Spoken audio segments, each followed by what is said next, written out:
Hello, everyone. This is Nick from New York, and this is another episode of Politics for Dummies. I'm joined with my co-host, Billy Body. Hello. What's up? And back by popular demand, we have Umar Kankia. Yo. What's up? What's up, dude? I'm And good. a new addition to the show, Mr. James George. How are you, James? Hello. I'm good. You?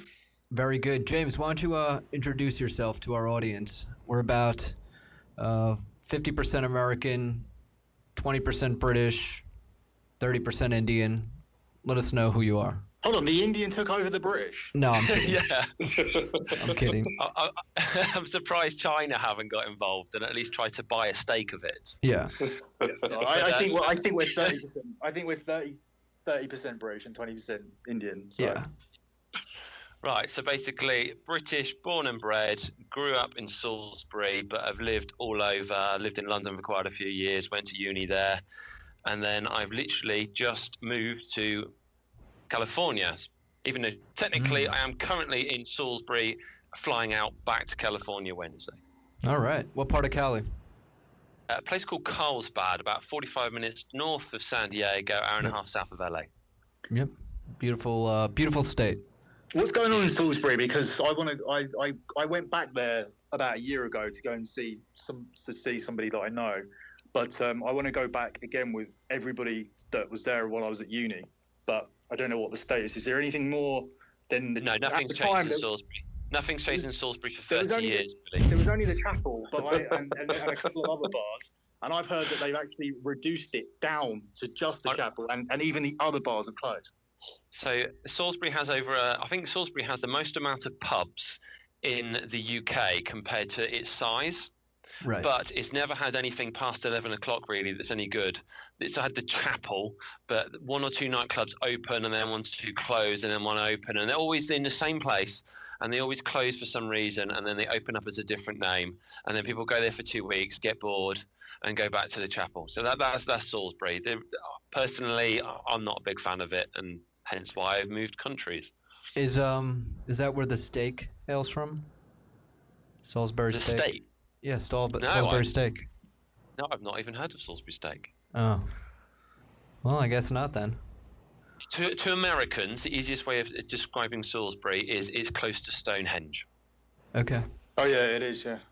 That's how when everyone says where are you from? Where are you from? I say close to Stonehenge. Oh yeah. So that's the easiest way to describe. In 2 years there, I never went there once. Stonehenge? Yeah. But I Well, went it's out. it's a lot of rocks. Yeah. I went to Bournemouth Beach about 40 times, but I never went to Stonehenge. It kind of shows the type of person I am, I guess. This is a really exciting podcast. By Yeah, the way. super Talking about exciting. Salisbury and what nightclubs are still there. We always have to do like 6 or 7 minutes of pointless banter. Right, okay. When So we do do a people different- normally just fast forward to 7 minutes? Should we just advise No, on that no, now? because we do. They a like show this the with- best. We do. We do a show with a guy called Cav. It's called Wrestling Therapy, and it doesn't have any context at all. And the entire show is this. And it Isn't that the whole point of wrestling, though? That's true. Just a bit of fun, really. At the moment, it's pretty bad. But That's it's not as probably bad one of the best. It's not as bad as the state of politics, though. That's true. Well, we kind of had a slow week in politics in the United States. I mean, all we had were the passage of the Senate healthcare bill and Donald Trump admitting that he did not record James Comey. So Was he supposed to record him? no, he's not supposed to, but he threatened that he had. Ah, right. Okay, that Yeah. makes more sense then. Yeah, he was just fucking with us, just trolling on Twitter because that's what he does best. Yeah, of course. Yeah.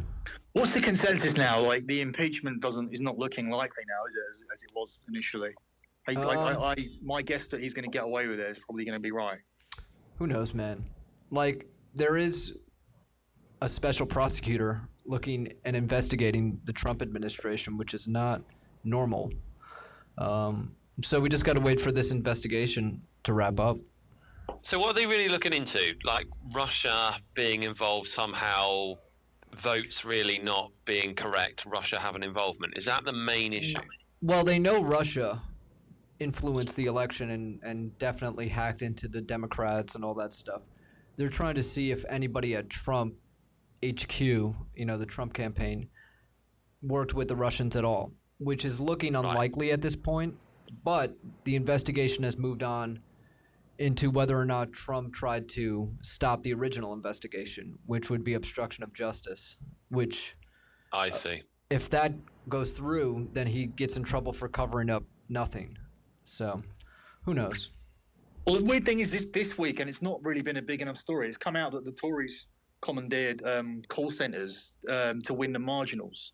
Umar, did you read about that? Yeah, I heard about that. Yeah. How are they getting away with that? How is that not a bigger thing? I think in the context of everything that's going on at the moment, obviously with Grenfell and now they've started the whole Brexit negotiations. I think it's one of those things that it's there, but they'll probably just deal with it, and they'll probably get a fine or something, or it will just get buried. It's one of those things. It'll get buried. Unlike last time around, though, I think when I think one of the MPs who I think he got re-elected actually, he's been charged by the CPS for the whole scandal to do with the amount of money that they spent on campaigning last year. So that was something that was seen quite serious. This one, probably not. So I think in the context, like I said, in the context of everything that's going on, it will probably get swept up quite quickly, I imagine. Yeah. So where are we at? Sorry. Didn't the Conservatives spend over double the amount of Labour on this campaign? Yeah, I read figures. They've got some serious. That's the thing with the Conservatives; they've got some serious donors. So people are just ploughing in money. Where Labour have to rely on normally supporters that are having to put money in, 10, 20 quid. What are your campaign finance laws? Like, what are the regulations?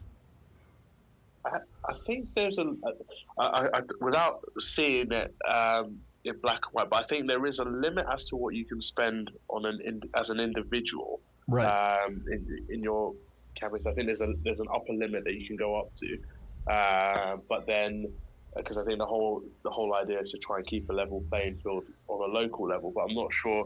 I think nationally, again, I think there's probably a cap there, but it's one of those things that with the Conservatives, because of the type of people that they have donating money, usually, the likes of, well, I know Rupert Murdoch doesn't, well, we don't know that, but people like that, of that ilk, who've got that kind of money, will easily write off a check for like £500,000. Wow, really? It just shows you money makes such a difference, though, doesn't it? Because if you and the press, because look at Brexit and then look at this, they went behind the Conservatives, more money went behind. Same thing happened with Brexit. Yeah, I think probably the difference that we've got between us and in the States, because I know in the States you've got people that run like campaign ads, which is sponsored by this person and that person, whereas over here it's less. Everyone has a party political broadcast, so there's strict guidelines about what people have to follow and what people have to do. And it used to be that way here. It used to be that way here until Citizens United, which was a Supreme Court case that said corporations are people, and because they're people, they have First Amendment rights, so they have the right to free speech. And since money equals speech in the context of television advertising, you can't put a limit on the amount of money spent on television advertising. So a company could spend $100 million and say whatever they want on TV and buy $100 million TV campaign. So that's in theory, anyone could become president or something. Because if you've got enough money behind you in the US, you can just tell the world your story and people will believe it. Yeah. And that's essentially kind of probably how Trump got in a little bit then. Well, that's the thing. Trump got outspent by the Democrats and he still won. Because wasn't there something about him not being able to put his own money into the campaign? No, he self-funded most of his campaign. All right, okay. But what he did is he created a company that this is so funny. He created a company that he loaned money to, which then paid for his campaign, and then he took donations to that company and paid himself back with interest. Oh, he's clever, man. Well, that's why he's a billionaire. Yeah, that's. So I that's what always he wonder. I always wonder with Trump when you read all his tweets and stuff, and you think, is he deliberately doing this? Is he more intelligent than any of us? Or because you It's sometimes so look at it hard, and go, man. how stupid is this man? But then it seemed to have worked. Yeah, it seemed to have worked. Not only that, but they're, overturning healthcare. Nobody seems to notice. They're taking away carbon emissions regulations. They're getting rid of the Environmental Protection Agency. Yeah. They're pulling out of Paris, and everybody's worried about what he's tweeting. So maybe he's Yeah. 5 steps above everybody. And does he deliberately make mistakes on his tweets so that it makes it look like he's doing it and someone else is? Or is he generally up 24 hours a day tweeting so fast that he makes mistakes? From everything I've read, Trump doesn't sleep. So he sleeps maybe 3 hours a night.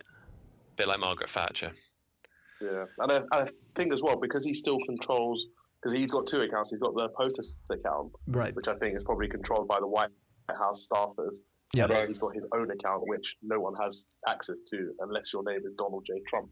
So Right. I think that's where sometimes you get a disparity. I think with he will tweet one thing and then a few hours later, staff will tweet another thing. And Well, it's not only that, Umar. He'll tweet something, and then the staff will have to try to explain it for a week because it's the opposite of what the White House policy is. They'll go on TV and be like, well, the tweet speaks for itself, but what he really meant was this. Like, he tweeted last week, I'm under investigation by the guy who told me to, I'm under investigation for firing Comey by the guy who told me to fire Comey. Okay. Well, now he's just admitted that he's under investigation, and that's a whole legal quagmire.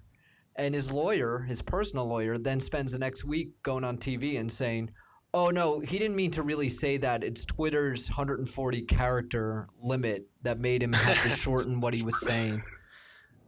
So, To be honest, I do struggle with the 140 character limit, so I know where it's coming from. you feel his pain? I do. In regards to the health bill, Yeah. this is a big thing for me because pre-existing conditions is one of the reasons why we're actually moving to the US. Right. My wife has multiple sclerosis, and the healthcare that we got in the UK, and this is for another podcast, my views on the healthcare in the UK. But the reason why we're moving is because in the US, we can go private because you have to, and all pre-existing conditions are covered. Right. Now, he said originally when he came on board that he really liked that and wasn't planning to change it. And Right. then, of course, in the current new healthcare bill, they are planning to take that away. Is this new healthcare bill going to get through? Because So for me, you live in California, right? Yeah. You'll be fine. So because each state gets a choice. So you Right. think California will keep it? Absolutely. California, New York, the Democrat states will keep it. The states that agree to the Medicaid expansion.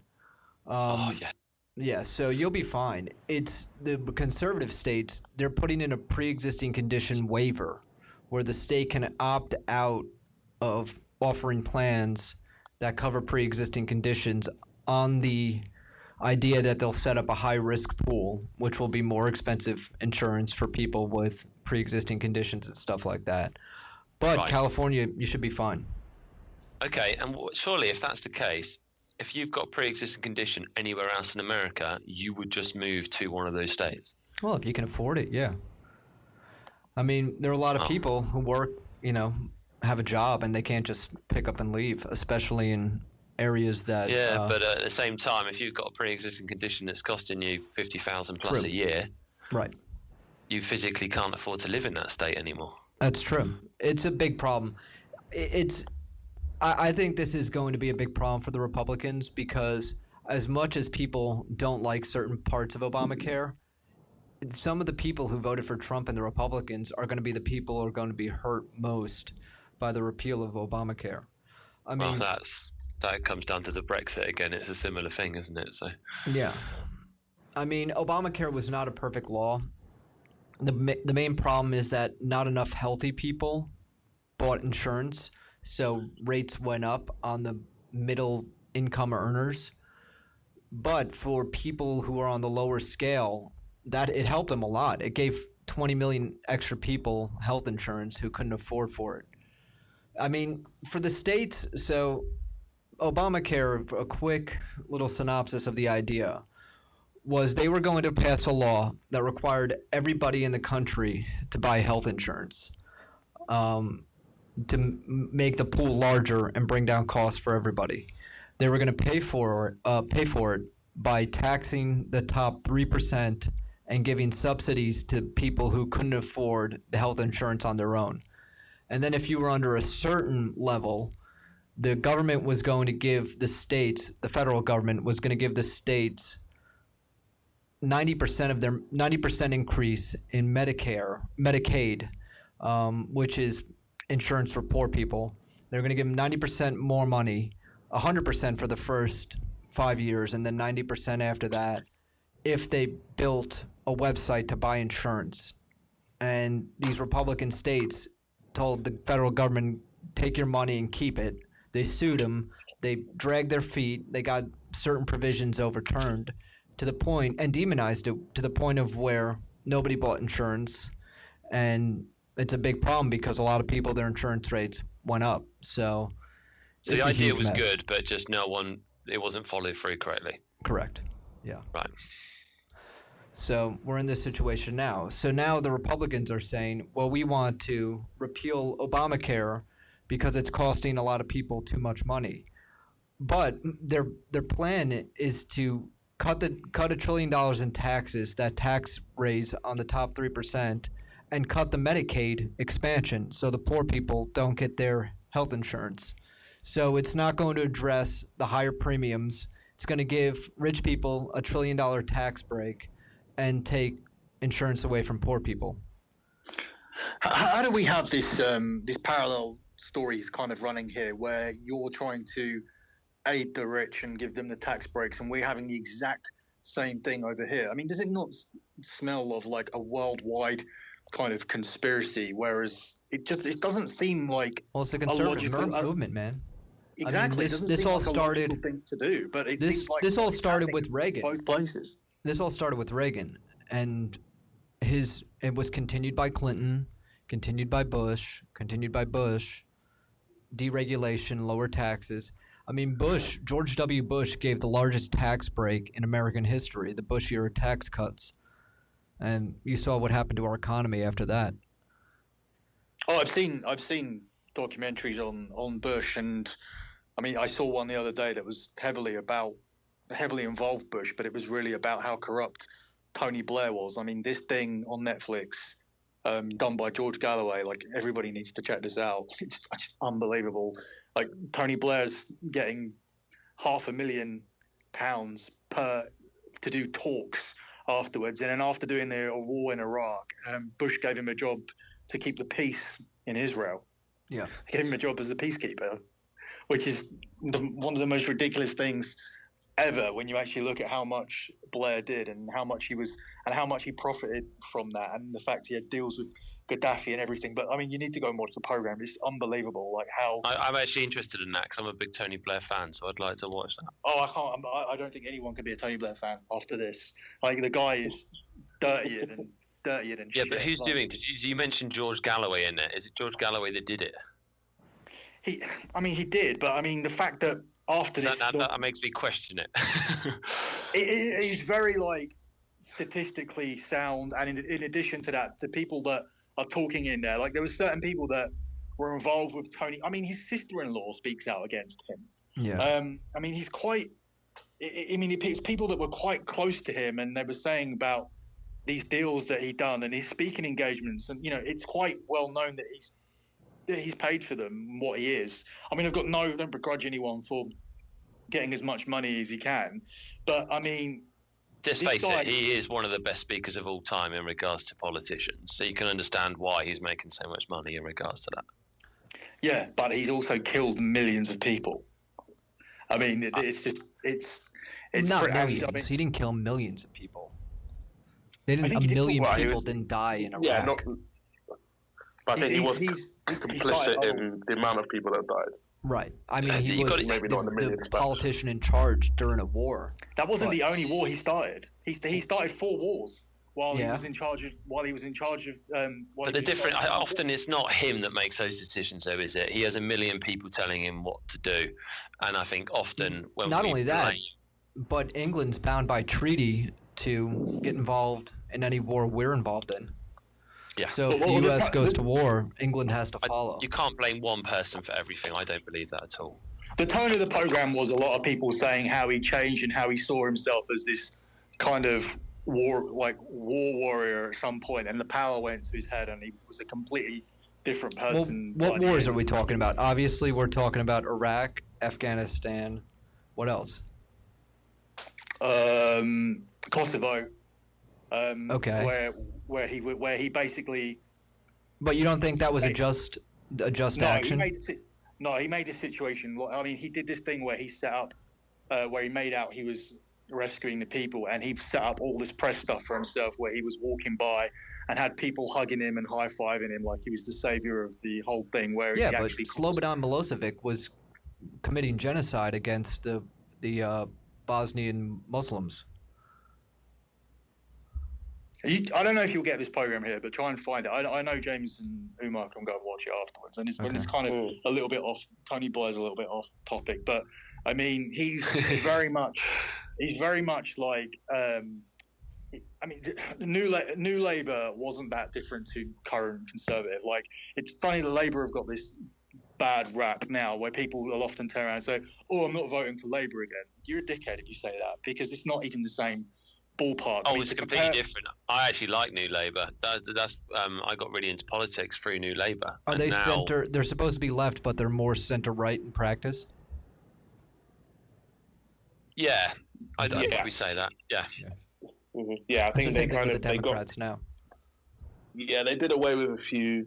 They kind of took themselves away from the left a little bit, put themselves in the center ground, and Right. yeah, just kind of whereas before it was more appealing to kind of workers and kind of people that weren't earning that much. They made sure they put themselves in a position where they could have a more universal appeal. I mean- and yeah. Same thing happened in this country. After Jimmy Carter, this country took a hard right turn. Like, if Hillary Clinton had ran in the 70s, she would have run as a Republican. The thing is with leaders, though, and politics, is if you've got the right person leading the party, it doesn't really matter what comes out of his mouth. People listen to it. Tony Blair could have been left, right, could have been anywhere, and I think he would have got in. And you look at the politicians now, in like Theresa May, for example, and I mean, she scraped across the line. But I think if Blair would have been not Corbyn, Blair would have walked this election with Labour, because the Conservatives were absolutely useless.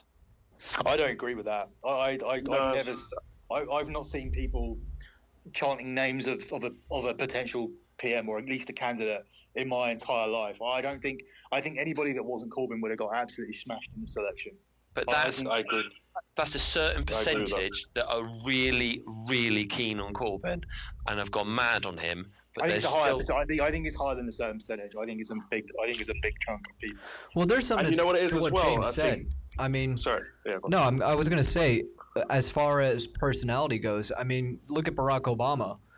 In a country where we had slavery and segregation, up until 50 years ago, and then we have a black president just on his sheer charisma and ability to speak and his engagement and relatability. I think a lot of it has to do with the person. I think there's a line that people throw around in politics, especially like first-time voters, where they turn around. A lot of people turn around and say, "You know what? Fuck it. Like they're all the same. Like I can't be bothered. They're all the same. They all lie." That was taken away in this election. There was a real sense of belief that there's never been there before. And obviously, I'm not really speaking as on behalf of the young voters. I think I'm somewhere in the middle of someone being young and then someone that's also. I've been able to vote for like 14 years now, so Yeah. it's not. I can't really say I'm I'm necessarily representing the young. However, this is the first time that I bothered to go out and vote because I was kind of in that in that perception where this doesn't affect me. I'll earn what I earn regardless. But it's different now because I don't work in club nights and things anymore. The thing is, people weren't understanding this. Even the people that were voting Conservative, where it was made out that the highest earners would be affected. Well, actually, if people are poor, then if you're working I'll give you an example. If you're working as a club promoter, for example, no one's going out on Friday because people have barely got money to go out on a Saturday. Yeah. Like, I've never seen places so dead as they are. Like, the country's oh yeah, like it's just on its arse. And the thing is like, this was the first time where people actually believed that we'll go out and vote. It might be better for us. Everybody might have a little bit of money. The rich will still be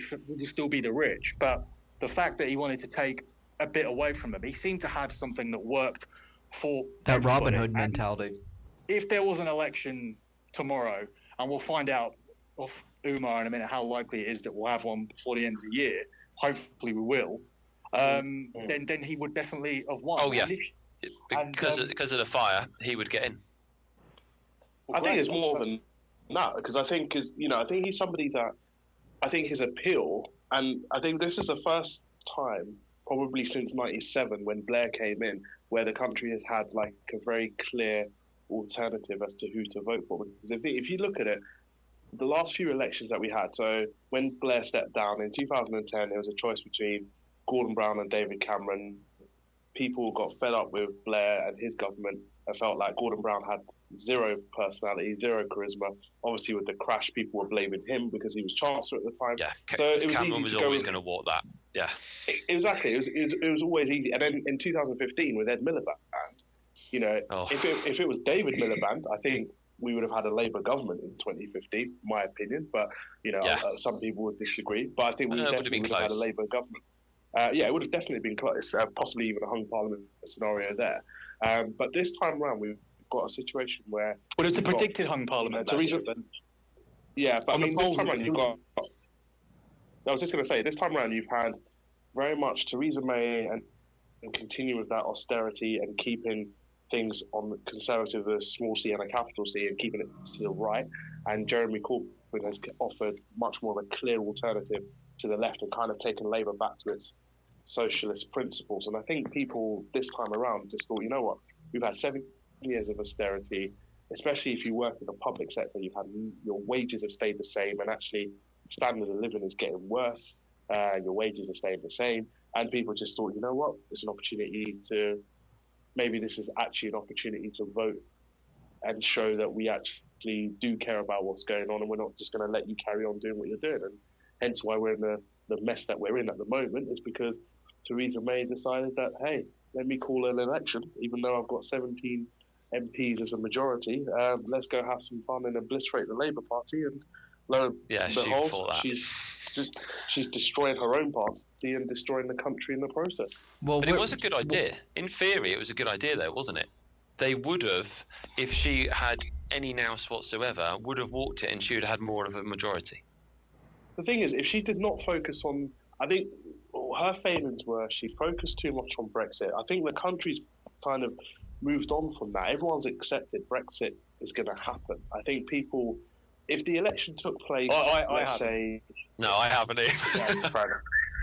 No, I mean, me personally, I think that, I'm not sure Brexit will happen, but I think generally the narrative is people weren't really talking about Brexit on the doorstep, because I remember when I went out kind of door knocking and speaking to people, that wasn't really what people were talking about. And I think when obviously the terrorist attacks that happened in London and Manchester, the narrative changed, because then it became about, because Jeremy Corbyn, I think she tried to frame it as, we need to crack down on Islamic extremism, blah, blah, blah. And Jeremy Corbyn turned the narrative where I said, no, hang on, didn't you cut 20,000 police officers? Haven't you made so many cuts to security services? Surely this is where the issue lies, because if we had more officers on the ground, then we've been able to monitor people, we know what's going on, we can keep people safe. So then it completely switched the narrative around, and people were like, actually, no, you make a good point. We do feel less safe because there are less police officers on the road. And then on top of that, our NHS is going to pot at the moment because we don't have enough doctors and nurses. Waiting times are horrendous. They're shutting hospitals left, right, and centre. So they were able to take part of it, obviously, with the Labour point of view, was taking it back to socialist principles, so talking about kind of security for the state, healthcare for all. So, and she didn't have an answer for any of that, and she was completely robotic, completely moronic, and it cost her big time. Because I think if we'd have had this election in, let's say, August, September last year, Conservatives would have walked it, no question about that. But she I think left she probably it, would have walked it if it wasn't have... for the terrorism attacks as well, because I think that's dramatically helped Labour, because they're the advisors behind Labour and the advisors behind Conservatives. I mean, you just jump on the bandwagon and let's get more police on the streets after something like that, whereas Conservatives didn't change their policies and were just like, oh no, let's just basically cut things more, which you don't do that after that. Someone should have straight away said to Theresa May, look, just go out there and say, look, we need to get more police on the streets, and they wouldn't have lost so many votes. But the problem that she had was she was the Home Secretary that cut the police in the first place. So her credibility was shot from the beginning. So it was one of those arguments where, well, hang on, we've cut 20,000 police officers, but weren't you the Home Secretary that did that? Didn't you go to the Police Federation and say, we need to cut officers and streamline the service, etc., etc.? Now this has happened. So she really was on the back foot all along. She didn't need to call this election. We'd be having a very different conversation, because we'd be talking about hard Brexit, except now, you've got Donald Tusk today saying, well, the offer that she made about EU citizens, that's not cutting it for them. So this is the kind of negotiations we're going to be hearing about over the next couple of years to come. And I don't think we'd be having any conversation, though. I think, honestly, I don't think this podcast would exist if it wasn't for so many worldwide car crashes. Because the interest here is the reason to even set this podcast up was the fact that it's like a worldwide car crash. I mean, America's a joke. We're a joke now. This was You guys were a joke first. Well, we were because who's the biggest joke though? And that's true. I honestly think it's us, because I think we set the tone 12 months ago. If you look at where all of this kind of started, I wasn't really paying any attention to the politics. The world kind of ran itself. We had a few terrorism issues, but there wasn't anything that turned my attention too much to the news. And now it's hold on a minute, we're out of Europe. How did that happen? The whole thing was supposed to be a formality. Even when the prediction was coming out that it would be 55% Remain, even that I didn't understand. It's how come 45% of people want to leave? I didn't know how stupid the country really was, or how desperate they were to change something which obviously was a complete and utter pack of lies, which is why we should have a second referendum, because the first one wasn't based on anything that was true. But that doesn't look like that's going to happen. But what we could have is a second election, because this DUP deal doesn't seem to be going through. I don't know if they'll push it through in the end, but the only way they're going to get it through is by giving these bastards £1 billion to spend in Ireland, which is a complete joke. How can this be allowed to happen? £1 billion to get them on side. That's basically a bribe. Yeah, it's actually two. It's what $2 billion. Is that paid in? Is that paid in money or potatoes? It's actually 1 billion. I stand corrected. It is 1 billion just for healthcare that's going directly to their hospitals. So there probably is even more money than that. That's even more ridiculous. Now you've just said that to me. I think the other billion is to do with their infrastructure, because basically what they're saying was around the time of the Troubles, they were building loads of army barracks and all that kind of jazz, and they didn't really invest that much money in stuff like hospitals and road infrastructure, and that's where they want the money, basically, is to bring up. And like you say, I agree with you, because I think that is akin to a bribe, because they're basically saying, give us this money and we will help you out, and it's an open bribe, basically, and it's kind of what shows how dirty politics can become, and also how incompetent our government is, because they're going to do the same with Brexit as well. Well, it's already started. This is the thing. I think on the first day, David Davis had said that he wasn't. I think there was 3 issues that he wasn't going to concede on, and he did. And I'm just like, well, you guys talk the good talk about, we're going to push the EU and blah, blah, blah. But actually, the EU are the ones that are holding all the cards at the moment, because as far as they're concerned, okay, if the UK wants to leave, that's fine, but they're going to make it difficult for us to leave. And, they're going to get as much out of it as possible, because we're basically saying we want our cake and eat it, but they're saying, well, that doesn't work that way. You're either. Well, that was always going to be the case. Like, they don't want other countries to leave, so we're going to get the shittest deal. I don't understand how other people don't understand that. They don't want France and Italy or anyone else to follow suit. Yeah. If they give any kind of indicator that this could be beneficial to us, if this in any way benefits us, then other everyone else would leave. Yeah, then other countries will want to come on board. They don't want referendums left, right, and centre. They want to make it look like, look what happened to the UK. Look what happened to them by leaving us. They got absolutely destroyed. Their economy's in the toilet. That's the only outcome here. I don't understand how this ever happened. And I feel like Sorry. the UK wasn't losing. The UK isn't as important to the EU as losing another country like Germany or France or whatnot. They're much more important. Yeah, because you guys weren't even in the euro. You weren't participating in the unified currency, and people aren't leaving the EU to go work in other parts of Europe. It's the other way around. So yeah, and I think as well. leaving the UK to work in other parts of Europe. Yeah, I mean, James, did you see that story? Sorry, do you see that story where some guy who's where the businesses where all the people that work in the fruit and veg industry, he said he hasn't hired a British person for 5 years because he said he had someone they worked there for half a day and they left. So no, I haven't seen that video, but it's so true. My mum, has been manager of Old People's Home for a few years, and if they employ an English person, that English person won't turn up on a Sunday morning for work. They just will not do it. They won't do any of the awful jobs, and that's obviously an awful job, like picking fruit and stuff. Yeah, the English are lazy, and we won't do the crap jobs. The only people that would do the crap jobs, I hate to say it, are people like the Polish. We need them. Well, that's the same thing here. All these people. Mexicans. Yeah, Mexicans, and they're the hardest workers in the country. Who's going to mow your lawn in California? Not only that, but Mexicans? California has a huge agricultural industry. The pecans and fruit and apricots and all these. Yeah. And all of the migrant workers from Mexico are the ones who are picking that fruit. Where's the food going to come from if these people are kicked out of the country?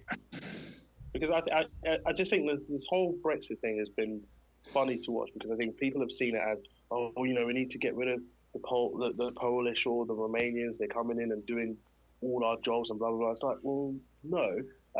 Yeah, motherfucker, you're on the dole, right? Like, go get a job. Exactly. I mean, it's like... You'd employ an English person over a Polish person any day of the week if they did the same amount of work. Exactly. But I think the problem is people aren't seeing that. It's like, well, if you look at the doctors in the NHS, if you want to get rid of the EU, a lot of those doctors are just going to go. So then what's going to happen to the NHS? It's going to go up the shit even more than what it is right now. Who's going to clean the bed sheets and stuff? Yeah. And I think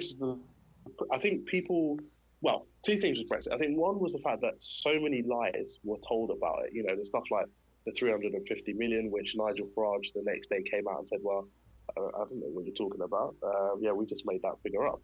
And, just kind of, we lied. There's 350 million. Yeah, we don't know where that came from. We just sounded good, put it on a bus. Everyone believed it. So you've got that issue. And the second issue is, what I fail to understand is why the hell, with a referendum, which everyone knows is non-binding in the first place, why not build in a safeguard that says if 60% of the people that go to vote for it, then it happens. You can't.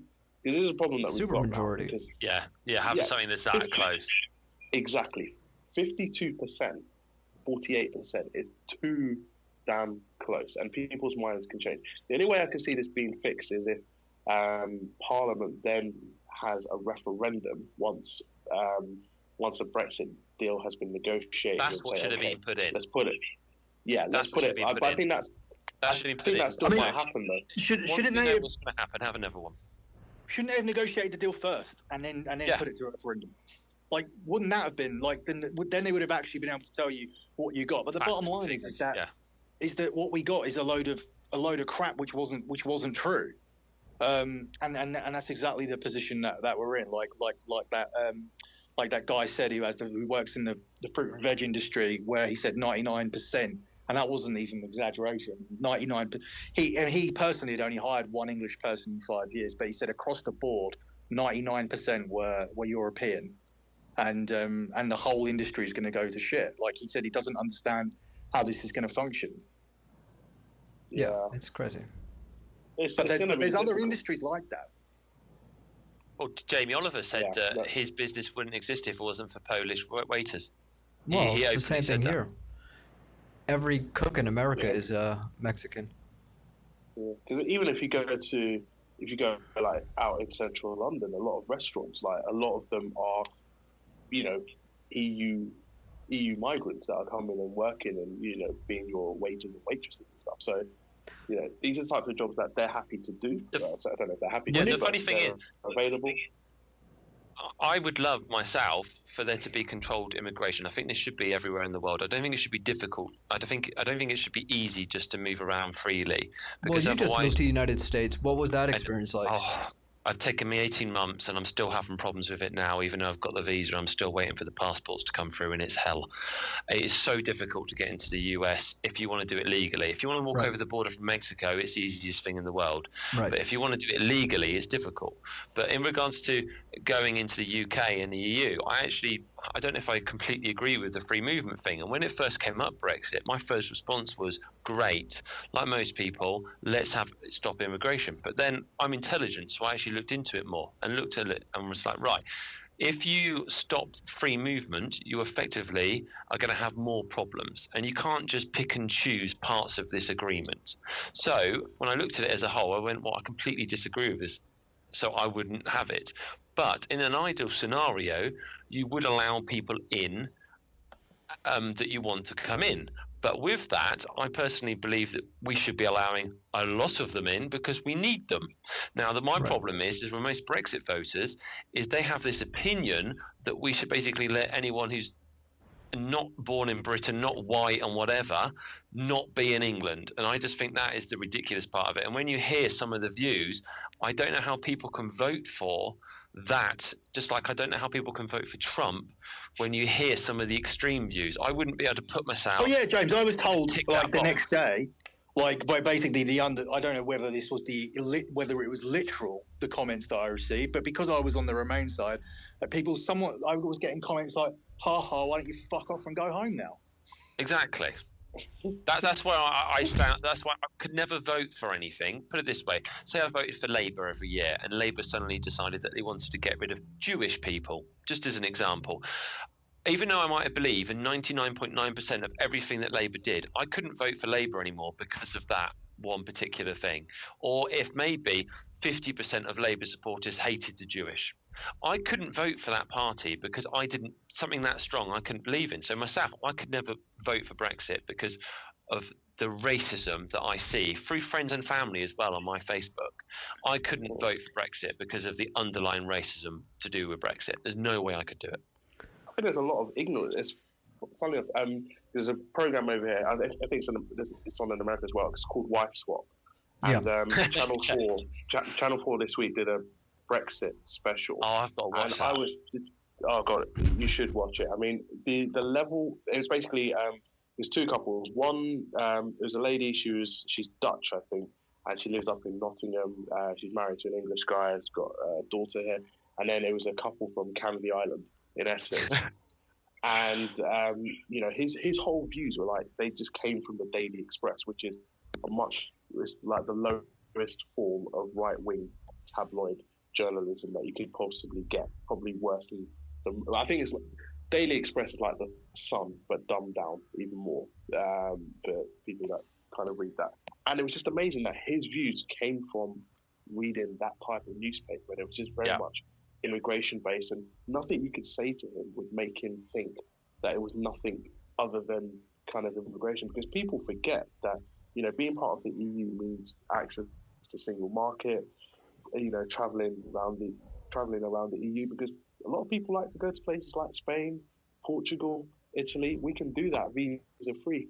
In 2 years' time, if we're out of the EU, you might have to start queuing up at the Italian embassy to get a visa because we don't have that freedom anymore. I think and when you buy something from there, when you come back, you got to pay tax on it. Exactly, and I think a lot of people have been ignorant to the fact that Brexit isn't just about the immigration issue. Immigration is a completely separate issue, and I think definitely. I'm speaking even as somebody who's first generation Nigerian that was born here, but I do think there is something about countries being able to control their borders and control migration. Places like Australia and America, where they kind of do it on like point systems or based on what you can contribute to the country. I agree. I think if you've got something that you can contribute, or if there's a shortfall in profession, so for example, for us, where we've got shortfalls in doctors and nurses, then yes, let people in that are able to fill those roles. But then, look at and then kind of decide with other people in other ways. But that's one debate that could have been had. But I think Brexit kind of brought all of that together, and people thought, okay, this is great. This is a perfect opportunity for us to get rid of all these immigrants. And, EU citizens make up about 3 million people in this country. And we're part of different treaties as well, with the United Nations, the NATO. Convention on NATO, the Convention on Human Rights. And people forget we've got duties and obligations towards refugees and asylum seekers. And I think people maybe have tried to lump in EU citizens with asylum seekers and refugees and prisoners, people that have suffered from war and whatnot. And that's where that confusion has lied. And I think a lot of that fear was stoked up during the debates, and now people are looking back and thinking, shit, there's a lot of things we're going to lose out on once we leave the country. But there was stuff that was just outright lies as well, like just things that people believe, such as I heard things like oh, I'm sick of waiting. I'm sick of waiting for foreigners to see a doctor, and I'm sick of waiting for foreigners in the hospitals, and they get all the appointments first, and they're all on benefits and all this kind of stuff. When actually, the hospital one is one of the worst statistics because the immigrants are the doctors. Yeah. Well, it's actually I think I don't know exactly. I didn't look that part up, but I believe it's quite high. It's around 25% if I'm not incorrect. But I definitely know the other statistic, and that is 0.27%. So under 1%, under 0.5%. Right, of people that use the NHS are foreigners. So that's the equivalent of 1 day out of 365 days of the year. So 364 days of NHS treatment is received by British citizens, and 0.27% is what they're complaining about. That is ridiculous. This makes me think, for example, Donald Trump. What's scary is I don't think he even understands the policies that he's railing against. He's got a big problem with NATO because they're not paying their bill, other countries. When he doesn't understand that NATO is a projection of American policy and power in Europe to keep stability and keep Russia in check. And the only time Article 12 was enacted from NATO where the allies have to come to the defense of a fellow member was after 9/11. So what the fuck is he even talking about? Well, 9/11 is a whole thing that we need to do next week, because obviously we had some private conversations about that this week. And if anybody on this show wants to participate next week, then we'll definitely talk about 9/11. It all stemmed from the comparison of me saying it was impossible for that tower to fall down if Grenfell didn't. But Nick has theories, I have theories. So we'll talk about that next week. One thing we wanted to touch on is obviously the main thing we had this week was the Queen's speech. There is some confusion in terms of what that actually means. I mean, even I was confused to the point where I kind of thought once the Queen's speech started, that was the outlining factor in terms of how we would determine a government, whether the DUP deal was done or not. But it appears that obviously that's incorrect. Yeah, why did she do the speech? I don't understand. Yeah, you must think the same as me then, because I thought the speech was kind of the end of it. I thought she'd only do a speech if she was basically announcing that, here you go, Theresa May's your new Prime Minister. Exactly.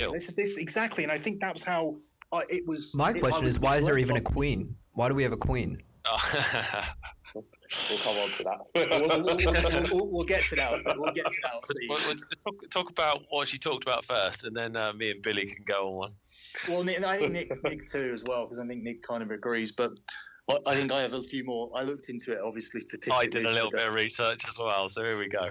All right, but yeah. So what was actually outlined in that speech? Like, why was that not the end of it? Why are they getting more time to do the DUP deal? And again, I always ask you this every week: when am I going to get my election? Okay, well, the thing with the Queen's speech is that's the official opening of Parliament. So now that we've got all 650 MPs, 643 of them would have been sworn in, because 7 Sinn Féin MPs will never swear allegiance to the Queen, so they will never formally take up their seats in the House of Commons.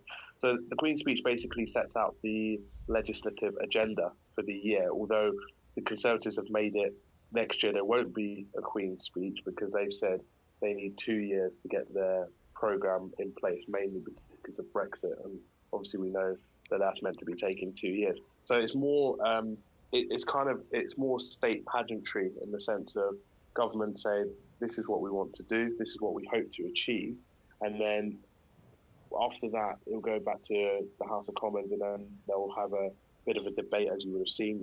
Jeremy Corbyn tearing Theresa May a new one a few times, and other Labour MPs as well. But what's going to happen is next week, I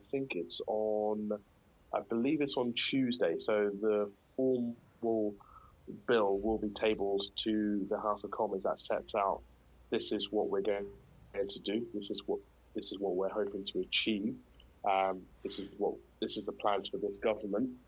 So Parliament will then have an opportunity to look at that and suggest any amendments that they want to make and vote on it. So if the vote goes through unopposed, so let's say the Conservatives get their majority, then forget it, we won't be having an election anytime soon, because it's basically Parliament have endorsed that.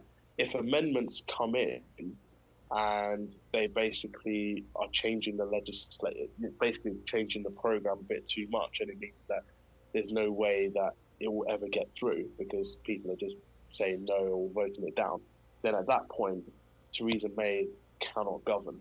The Conservatives cannot govern, because they do not. They can't get anything through.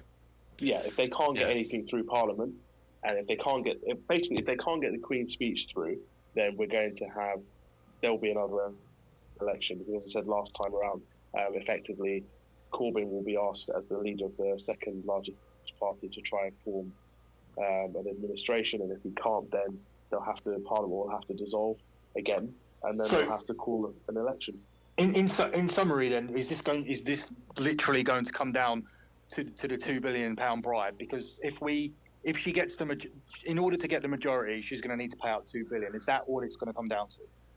Yeah, pretty much. I mean, if she needs to sign off a deal with the DUP, and part of the reason why she was able to, they were able to have a Queen's speech is because at the moment they've got a minority administration, so they still have, they still can govern as it stands, even without the DUP, because you're still missing 17 MPs if you take Sinn Féin out of the equation as well. So they can still govern.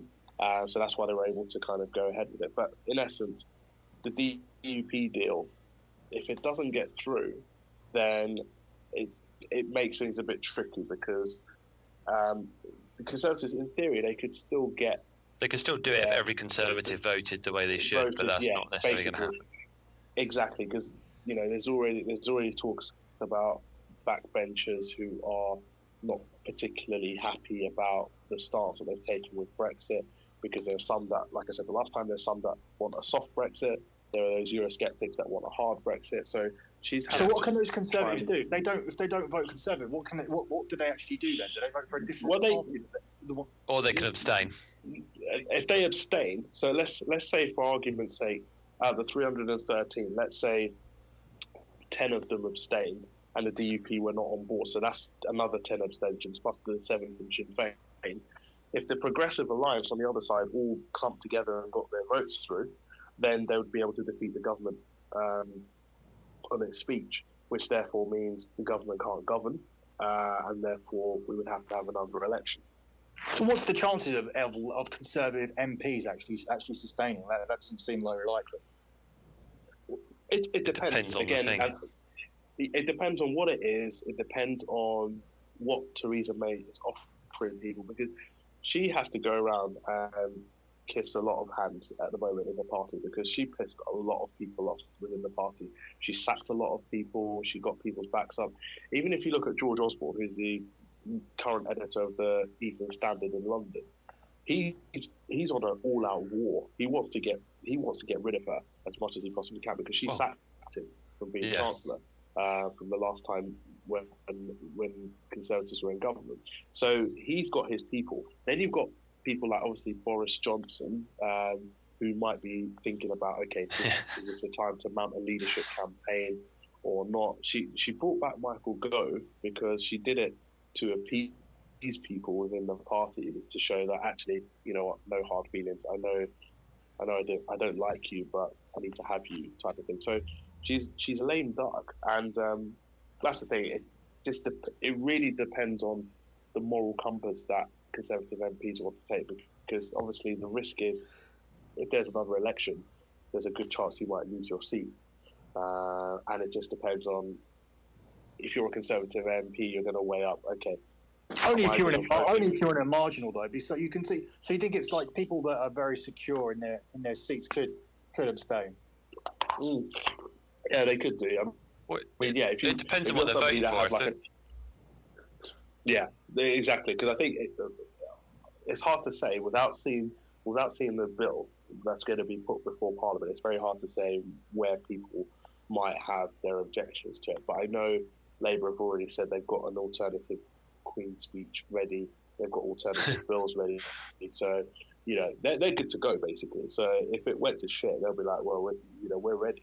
And as well, with the Liberal Democrats having lost their leader because he's stepping down, and one of the front runners, Vince Cable, who's one of the oldies in the party, he's basically said, we're not going to get into bed with the Conservatives either. So if he wins and becomes the new leader, so the Conservatives' options are very limited as to what they can do. If the DUP deal doesn't happen, then they are going to be skating on very thin ice. And no way Lib Dems to do a deal with them. No, and they will rely on every single Conservative MP having to put themselves up and say, yeah, we'll go with the government. Because all it takes is, I think it would be less than 10 MPs on their side, and that's it. They're dead in the water. Simple as that. So, yeah. If you watch House of Cards, you can see how they do these things, how they literally they pick certain people and then work on them, and it's really clever.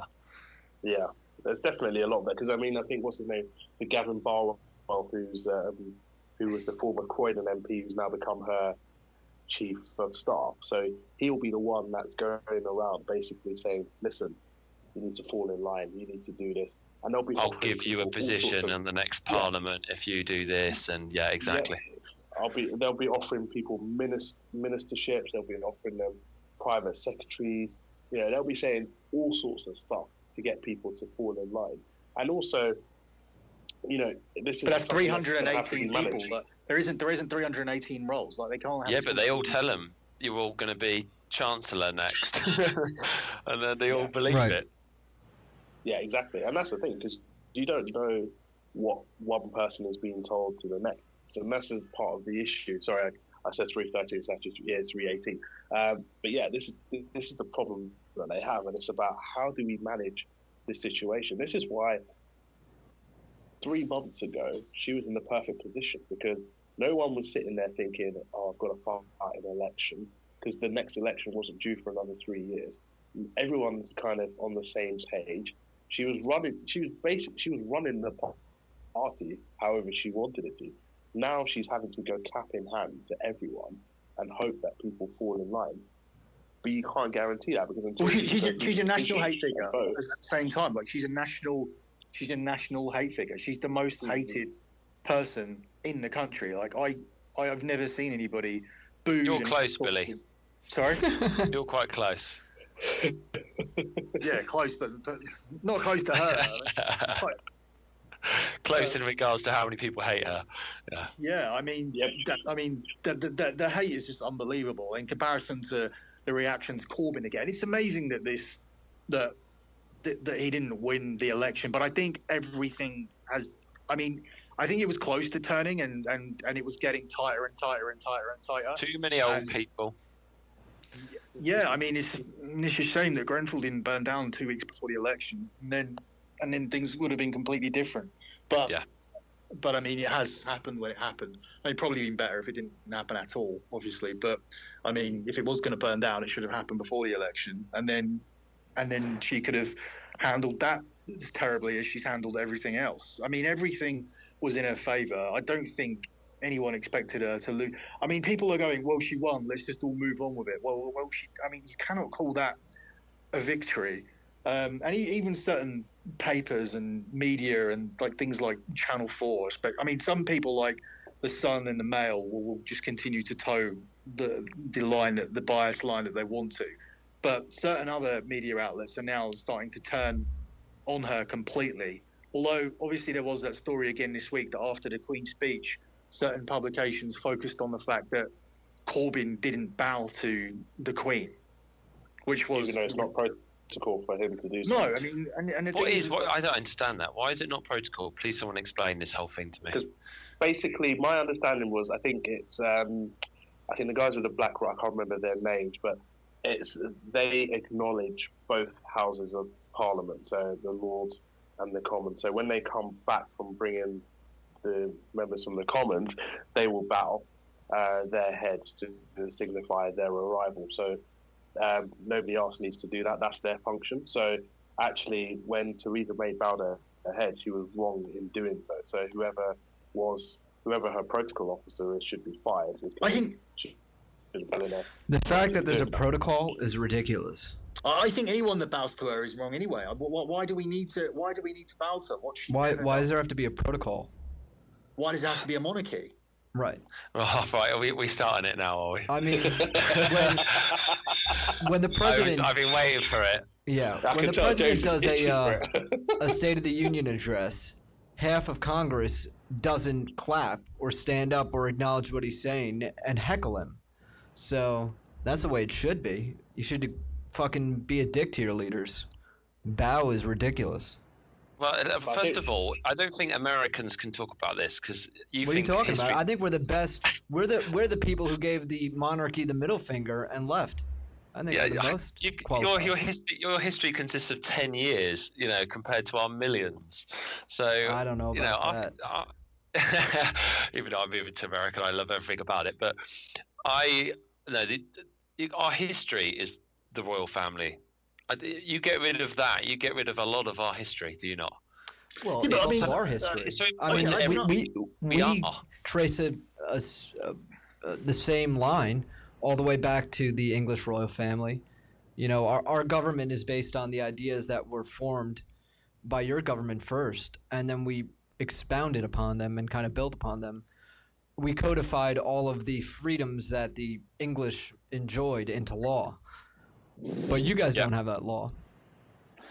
Listen, I can understand the point of it's a nice little bit of tradition in that we have a royal family. They don't really do anything or say anything. Like, it's completely irrelevant. It's just something that we have. They're overcredited with, and her face is on our money. Technically, she still has to agree on every single law that is passed in the UK. So Right, it would that's be really funny ridiculous. if she just went, do you know what? I don't agree with this. Yes, but don't you think that in this day and age, that's like far too much power for somebody to have just because it was handed down to them from generations to generation? I agree. They might as well get rid of that. I completely agree, and literally just have them as a figure of people. The mascots, the team mascots. They are that. They are mascots. Whereas at the moment, they're kind of the owners, really, and you might have directors of football running the whole thing and doing it all, and they still have to go to the owners to write the check, and that's essentially kind of how technically it is at the moment. But don't you think it's preposterous that they have a job that no one else can ever get, that they're born into it, they don't have anything, they could be mentally ill psychopaths and nothing can happen to them, I think there should be an X Factor style vote to vote for it. That would make it a lot more fun. Yeah. Like say the Queen like killed somebody. Could she be arrested? Could she be prosecuted? No, exactly. No. It's preposterous. The idea It's preposterous that you bought. I mean, look, it's preposterous that they have power. I can understand there's this novelty where once upon a time, like this family ran the country, and now they still exist, and you can still go and see where they live. But really, they are just a mascot that we give them a bit of money to live off. Let's say, for example, it's. Have you looked up the figures, Billy? Have you looked them up? They get £370 million a year. Okay, that's what we're giving. You're doing the Brexit. You're looking at one figure that the press has told you, and like the Brexit. Actually, that is a consistent figure. Yeah, no. But you're looking at one figure, and then you're going with it. Have you actually looked at how much they bring in? There's various reports to that, but the problem with that statistic is that it's impossible to measure exactly. Yeah, I agree with that. Without you being down at the Houses of Parliament, down at the Buckingham Palace with a clipboard and saying, "Oh, why did you come on holiday? Did you come down here specifically to see this one thing? And are you going home afterwards?" Then you can measure how much money is spent on people buying merchandise and stuff like that, though. Listen, James, I'm going to New York in 2 months, and I'm going there for a wrestling event. If I go to the Empire State Building, like it doesn't mean that I get the Empire State Building gets credited for my trip. If I go there and spend, Nick, what is it now? $26 to go up to the top? Is that what I have no idea. I don't do that. I think it was last time. It's like 20 something ridiculous, like $26 to go and stand at the top of a building and take a picture. Yeah, I think it was about that. Yeah. Right. So if I give my $26 to the Empire State Building, is the Empire State Building going to turn around and say, "Look, we're bringing in all this tourism. People came all the way here for the Empire State Building. They did not consider any of the Broadway or the shows or Times Square or anything. They came solely for the Empire State Building." Your statistic, whatever it will be, is going to be solely crediting the royal family for all areas of tourism that was generated towards Buckingham Palace. I'll even take that one step further. I'll take that one. The French royal family brings in a lot of tourists, and they've been dead for a few hundred years. Right? You can Nick, go see you're an the Palace American, in so Versailles. have you come here before? My sister is in London right now. But have you been? I haven't been to London, but I've been to I haven't been to England. No, I've been to Europe. Okay, so if you came here, what would be your main reason? Would you have a primary reason? No. But would you visit Buckingham Palace? I wouldn't go out of my way, probably. But if you did, he's the wrong type of person that's going to do that, though. He's not the type of person that's going to stand and meet the Queen on her 90th birthday. No. It's a different demographic. What percentage of visitors to London would you say their number one reason, or even their sole reason, is to go and see that shitty little palace? No, it's not going to be. But the reason why one of the main reasons why they want to come to England is they have this picture of what England is like. And that picture, one of the main parts of that picture is set from the royal family. I think our picture is post-Brexit England. All the foreigners at quaint little villages. No, James, if they were getting less money, if we were just handing them a lifestyle, right? We were literally just going, "Here's 40 million, like here's a lifestyle." Then would that not be sufficient? Why is it 307? Justify the figure. I would be more interested in going to see the Tower of London than Buckingham Palace. Right. Do you actually understand how the money is broken up and how it works? Well, from what I've got written down here, it's 370 million to them, and they are credited with bringing in 500 million. So that's 130 million pound profit, which isn't a hell of a lot. The one I got was 1.1 billion. And then obviously outgoings 300. But either way you look at it, surely you agree they will bring in more money than we spend on them. Yes. I that's what I've read. Everything that says that. However, what I dispute is the figures might be over exaggerated. They might be, but I think you've got to agree that they bring in more money. So whilst they bring in more money, just in the same as Brexit, I think was going to make no. See, that's the thing. The simplicity of money, keep them. But don't you guys think it's kind of detrimental to the society to have an unattainable position? I think the only measurable statistic here is what they actually get. I don't think it's possible to measure what they bring in. It's impossible. It's not like, and it's not It's like quite funny how they've. If I actually read out on this thing, you actually will find this really funny. So, leisure tourism and accommodation, right? They're basically saying tourism revenue connected to the monarchy and its heritage, 535 million. Okay, so how that's do they find that out, though? That's what you're arguing about. You're saying someone turning up to buying an ice cream down the road from Buckingham Palace. You're saying that's not necessarily all of that counted, right? No, because it's not. then It's not like when Wembley Stadium say we had 78,000 for the cup final, because it's. And they can actually work out exactly who came into that stadium and how much they spent. Yeah, I understand that. Right. Total value of premiums commanded by the Royal Warrant holding brands. The next one is the total value of premium derived from the coat of arms. So basically the coat of arms and that being on a brand of everything. The next ones you're going to find really funny. The Kate effect. Uplift to fashion and other brands worn or used or otherwise endorsed. No, Then it for has God's the sakes. Charlotte effect. And then it has the George effect. And they are actually putting together, if you actually work this out, it's going to be over 325 million, they believe, has come in from Kate, Charlotte and George, effectively, from people buying From wearing fashion. clothes. Yeah, because maybe Kate wore something and then everyone bought that item of clothing. That's insanity to credit them for that. That's Yeah, that is. Because then why are we not then giving? Because they would buy other clothes. Maybe they're buying that clothes, I understand, because Kate's worn that clothes. But if they didn't buy Kate's clothes, they would buy what Britney Spears' clothes was wearing. So they're going to spend the same amount of money on clothes. They're not going to go and spend more money because Kate wore that dress. Exactly. Right. That's like saying let's give David Beckham 100 million. Yeah, so he exactly. can trot around Manchester and help the help the clothes industry. Basically, the implication is that people will be naked unless the royal family wore those clothes. Because George wore a T-shirt, that meant that Brits have worn, children of a certain age have worn T-shirts. Well, that's a major form of marketing in the fashion industry, where they give free clothes to celebrities for them to wear in the hopes that people will then buy from that brand. But if it wasn't Kate, it would be someone else. Gwyneth Paltrow or whomever. Mm-hmm. Yeah, so I completely agree. These figures are ridiculous, but at the same time, whilst they bring in more money than they get out, I don't think it's even worth having this conversation.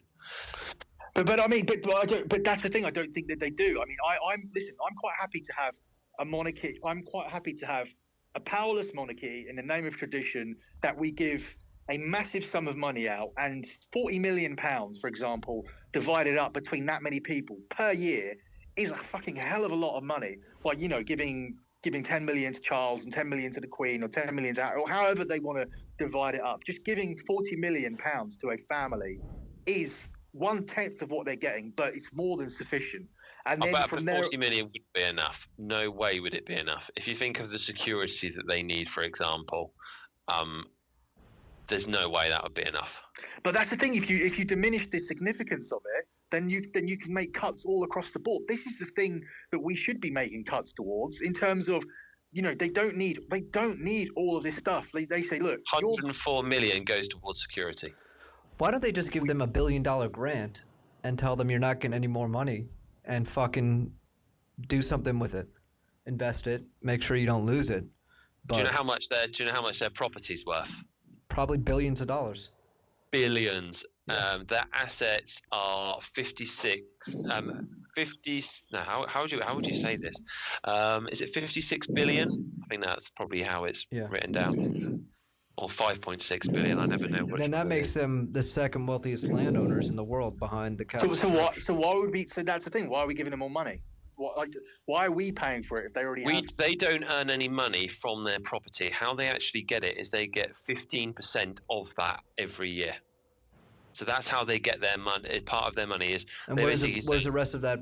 So the property just sits there and appreciates in value. Yeah. So the property will get for more value, but they don't make any money from those properties. So when someone goes to so why visit don't they just property, sell one? Sell a fucking castle to Disney. That's probably what they should do. Is maybe say that the government owns the properties, and and do it that way, because then the government would probably make even more money. Are you happy with the level? Are you happy with the amount of work for their money as well? I mean, do you see them fulfilling a significant role in all the things that have happened? Like, yes, the Queen went down to Grenfell or whatever, and You can't ask her to work anymore. No, exactly. But what are the rest of them doing? Like, I mean, who's doing anything here? Wasn't one of them in the Air Force? I haven't seen. William. I haven't seen. Yeah, and Prince Harry's Charles. in the army. I haven't seen Prince Charles in the media for about 3 years. He's getting prepped to be king, which is they going to tried happen to any get time him now. I haven't seen him. It's been non-existent. The problem is, if he was in the media too much, then no one would want him to be king. So I think they probably try and keep him out of it.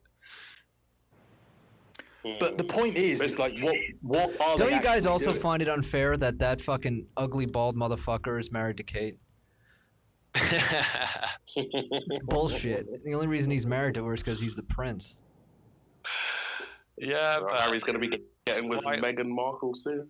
Yeah. why do women go with most men though? Women are intelligent creatures. They go for power and money. Yeah, but at They're not least in like this us. country, anybody has a shot, right? Like, you could get rich and fucking Yeah. powerful and get a Well, that girl. hasn't really worked out for you because look who's running the country right now. So it's not. I mean, the whole Yeah, thing of the He's a American nobody dream who isn't- became isn't fucking really- rich and got a Well, he hot was wife. rich. He Yeah, he wasn't was a rich, but he wasn't He he billionaire started off- rich. He He was only got billionaire given a rich. one. What was it? £1.5 million. That was all he 1 was given. million off his He was dad. given $1 million. He even said that in a speech once. He said, all I was given was 1 million and told to go out and make a life for myself." Well, They that's should more make than that the into a fucking TV Queen show. did. That's true. That's true. It's way more. But that'd be a good TV show. Give you $1 million and see if you can become Donald Trump. There you go. But I think just think it's interesting ridiculous. with regards to the monarchy. I was just going to say, I think it's interesting this conversation we're having about the monarchy because this year is the 20th anniversary of Princess Diana's death, Oh, wow, and I think it feels crazy, but I think it came very close to being toppled like 20 years ago after she died because of the lack of kind of sympathy that was shown by the royal family and kind of the failure to acknowledge her death. And I think Yeah, but I think how are they what going it to topple shows the is- royal family? They're going to fucking chop their That's heads my off? point. Like, yeah, I mean, how was it? That's the thing. I mean, obviously there was negativity towards it, but nobody can displace them. I mean, is this actually something that can be put into a manifesto and generally be applied? I think Well, they would have to I think they abdicate could. their power, right? They would have to give up the power. I think Parliament could force the issue because obviously, if you think about it, there are a lot of countries like Canada at have some had point it referendums stopped, about whether yeah. they want, about not having a be head of state. So I think it is. Australia had one, didn't they? It Wasn't New is Zealand? possible. Yeah, We had one And they in kept- Australia had it. 1976. Yeah, so I think it is possible to have that, but it's just a question of who's going to be bold enough to suggest, doing that. Because I think if it was put before Parliament and they debated it and they passed the motion, then I think the Queen is, well, from what I've seen and what I've heard, she's the type of person that tends to go with what convention says. So in terms of, she'll go with what Parliament says. So if Parliament is saying that this is, because in essence, Parliament is meant to be a reflection of the will of the people. And obviously the Queen is meant to be serving the people. Wouldn't that be some shit? Subject. The So then Queen what would dissolves they- the what would they monarchy do? right They before would just- Charles gets coronated. But What for would they- what what Harry would- said, they wouldn't mind that. The actual royal family, if someone said to them tomorrow and said, you don't have to do any of this anymore, right? They've got so much money that for their point of view, they would actually be happy from doing it. Harry basically came out and said no one wants to be king. I think they would all quite like to get out of it, but they feel as though they have to. They have to do it. I'd be the king. I would love to be king. Are you fucking crazy? I want to be king. They want to give me the job. I'll take it. I just want a piece of the 370 million to do fuck all. Like the only part, it's kind of like a it's kind of a curse as well because you'd have 370 million, but you're the prince, so you have to get a really discreet drug dealer, and your prostitutes would have to be signing secrecy agreements because you'd have to kill them Billy. if they said anything. So prostitutes, you can fuck any girl in the Isn't- country. but that's the thing, you can't, can you? Because you need You people can't. signing secret. You can't just go out and just be like, and pop down the club. Wasn't Harry doing that? Wasn't he wearing Nazi uniforms at one point for Halloween? Yeah, He's and, never- and it was on the front page of the newspaper. Yeah, and he didn't. But he could get away with it, Phone 'cause- hacked where he was saying, "There's our Paki friend Ahmed," and he got a lot, not enough shit for that, to be honest, because he seems to get away with a lot. Yeah, but that's just Yeah, that's but just it's because he's not going to become king. And also, he's Yeah, not going to that's become almost king. the better So position. I mean, egotistical from an egotistical standpoint, I would like to be the king, but I mean, Harry's position is pretty sweet. Like, he doesn't really have any pressure on him at all. I mean, he can go out and be the kind of the bad brother and just kind of get away with it and have all the similar perks. But I mean, 'cause he's like fifth in line now, isn't he? After Charles, because it's Charles, William, George, and Kate. Sorry, George and Charlotte. So yeah, he's fifth in line. So he's never going to become king unless something was to happen to those four. see, the thing is that a lot of the Diana stuff at the time, like, it didn't mean too much to me, other than the fact that Newcastle, Liverpool weren't playing that day, and that was back in the day. That was a great Do you game. actually remember? Was that the fixture? Yeah, that was cancelled. It was supposed to be on TV. It was Liverpool Newcastle, and it was a year after the 4-3, so it was like pretty big. And then when they replayed it, it was 4-3 again. Do you remember? It was 4-3 2 years in a row. Did she crash Yeah, into yeah, I Channel? remember that. I think so, yeah, in Paris. But so in regards to that, I think they lost a lot. I think a lot of love was lost. But the thing is, the boys, because they've seemed to have always been given some leeway, because obviously Harry's buried his mum at 12, and that'll always be something that people not necessarily relate to, but always kind of will defend them. It's obviously a terrible thing, but I feel publicly and publicity wise, and in terms of how people feel about them, it's always helped them throughout their life. Yeah. I mean, if you had a vote of who would be the next king, everyone would vote for William and just skip Charles. Exactly, because they're kind of, they'll always be affiliated to that death, him and his mother, and nobody really knows. And especially when, that security guard or bodyguard or whoever, I can't remember what he did, but he died this week and said that he was ordered to kill Diana. Now, I don't know whether that was just trying to throw out a controversial statement on your deathbed so you'd have some kind of legacy. But essentially, that is what he said. And that just puts more dirt on their hands. But William and Harry are obviously completely clean of this. And obviously, Well, the Queen always hated Diana, didn't she? Of course she did, especially when she was going out with a Muslim. Yeah. So, I mean, it's quite obvious to everybody at this point that she was murdered. It's become clearer and clearer every year, every documentary, every book, every newspaper article, everything is gearing towards that. So it is hard for Charles and the Queen. I think it'll be more acceptance and less hatred towards them when it is William, or if we do skip Charles. I don't think we will. But I'm how can you skip Charles? He's the crown prince. Well, he doesn't have to do it. Well, he can just say he's not going to take the throne and pass it to William. Yeah, he can say he's too but old. It's not going. It's not going to happen because he's been waiting for her to pass for God knows for about 40 years. Yeah, I mean, this can't be. I mean, in all honesty, we have to be looking at this happening in the next 5 or 6 years because she's 90 years old. Yeah, definitely. Yeah, but getting back to my point, I do think that the boys, William would be more likely to restore some likability to the monarchy, which they're lacking now, which was definitely different when I was growing up, like 20 years ago. I don't remember too many people having a problem with them, etc. But obviously now there is. But at the same time, it doesn't change the fact that you don't need £370 million, and you should not have the final say on anything. I think you should just be a mascot and tourist attraction, and then I'm quite happy with us to pay for your life, because obviously you do have these responsibilities and there is pressure on you. And yeah, you are kind of a novelty act for the country. And yeah, you can't walk around anywhere and you can't go out into clubs and pick up women. And there's a certain life that you're expected to have.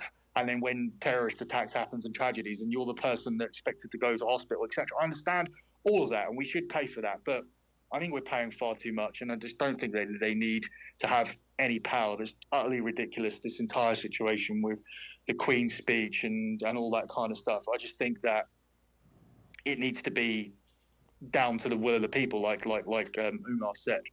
But like I said, in a way, if you think about it, it kind of is, though, isn't it? Because although she has got this authority, in terms, she doesn't use it. Exactly. I mean, no one can really point to a time when the Queen overruled what Parliament said, because I think that in itself would create. That would be interesting to know the last time that happened. It's probably not in modern times, without that. Because I think even with the wars that happened, I don't think she would have done anything, or King George, as it was at the time, would have done anything to go against Parliament. Because I think at the end of the day, they know that their position is there by the will of the people, almost, even though it's a hereditary. I mean, when they earn their money, why don't they just do a reality show and then give us a little insight, and then their approval rating will raise, and we'll have more of an understanding. I bet that will happen at one point. Yes, you actually probably do. Harry would do it. I mean, why? I mean, not necessarily. I mean, yes, a reality show was a joke, but also at the same time, letting the cameras into their lives for, doing it with the. I mean, fuck knows, like, we're paying the BBC enough to be completely biased Tory bastards. So, like, why don't we actually get something for our licensing fee? Why don't they shoot a proper documentary / reality show with the royal family? Let's clear up some of this shit and go inside and see where they spend the money, what they do, what their day-to-day activities are. Focus on William, focus on Harry, just 10, 12 minutes per person. And let's actually get inside and see. But William and Harry hate the press, and so that's why they won't do it, because they believe the press killed their mum. Otherwise, I think those two would be the ones that probably would have done it. And also, as well, but they're right in thinking that, though. But, I mean, at the same time, yes, you believe that, but the bottom line is that we're paying for your life. And and I say the BBC specifically because we're also paying for that. So I think the two things would go hand in hand. And I think the people deserve that. I'm not saying necessarily they deserve a reality show, but we do deserve to see more of these people and have more of kind of a look into say where the money goes. Yeah. Yeah. I think that's not a bad idea, like, to do that once every couple of years.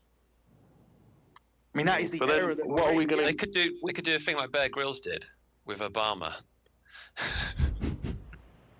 I didn't see that. You should see it. Actually, Obama was a likable character, and it was quite a good little program that he did. Yeah. Well, that's the thing. If Barack Obama can do it, and he's the most powerful person in the world, then I don't see why they can't do it. She comes out and talks on Christmas Day every year at 3:00. But I mean, this would be much more beneficial. I mean, we're in the Donald Trump was the host of The Apprentice. Yeah. There you go. Like, it seems like a reality show. And I'm gutted he left. This is the reality show era. So, like, I mean, this is the thing. Everybody goes on reality TV now. When me and James did it, used to mean so. But my proper shows then. So I was going to say, my view on it is, I think even if we were to get some kind of an insight, it will be really micromanaged and controlled. They'll That's only fine, show though. us I what know they want that. to show us. Obviously, we all understand that. But I mean, at the moment, there's just nothing. I'm not seeing what we're getting, and I think a lot of people share the frustrations. I mean, when I put anything negative out about them, it's one of the most liked things that I say, and I don't say many things that people approve of. Well, actually, I say that, but throughout this process in the last 2-3 months, people have been in more or less complete agreement with what I've said because I've kind of. That. Well, it's been. I would say you've got a decent amount of people that do agree with you, but then there are obviously people that strongly disagree with you still. Yeah, but we shoot them down pretty quickly, as a group. But yeah, I mean, obviously, I'm saying, like, it's different from.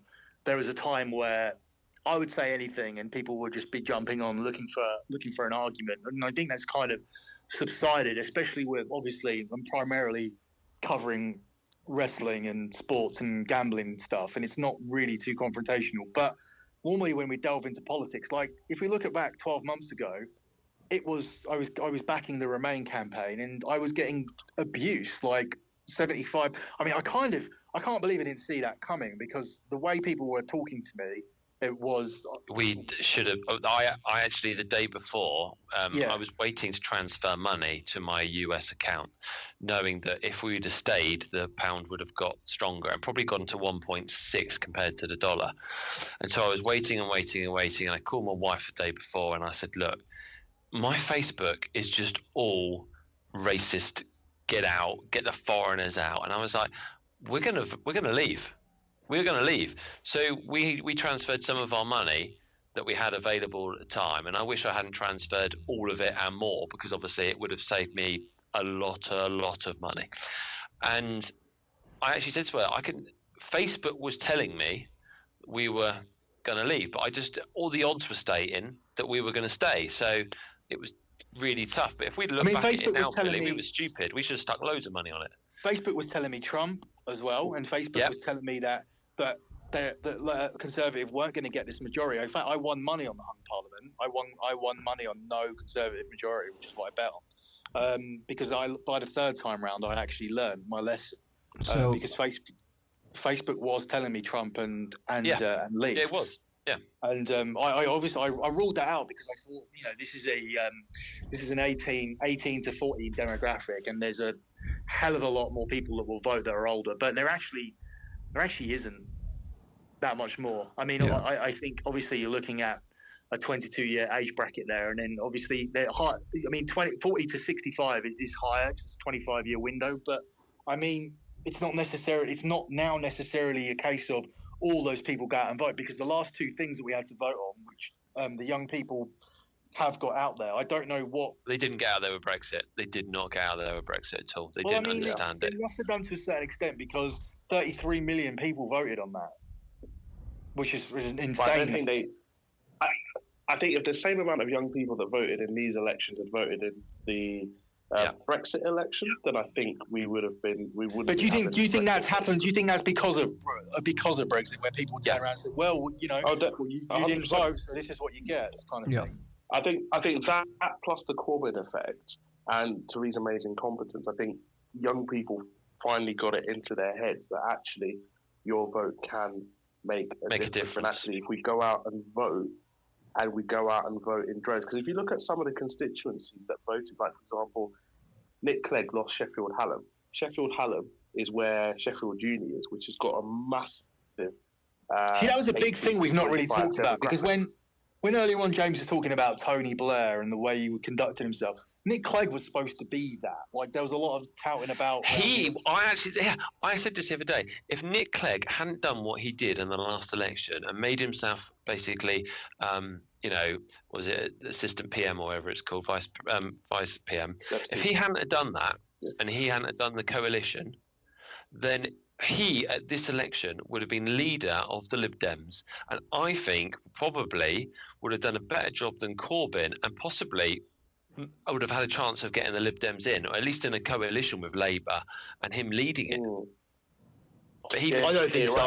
I don't think the Lib Dems could have taken more seats than Labour, no matter what. Nick Clegg was very good.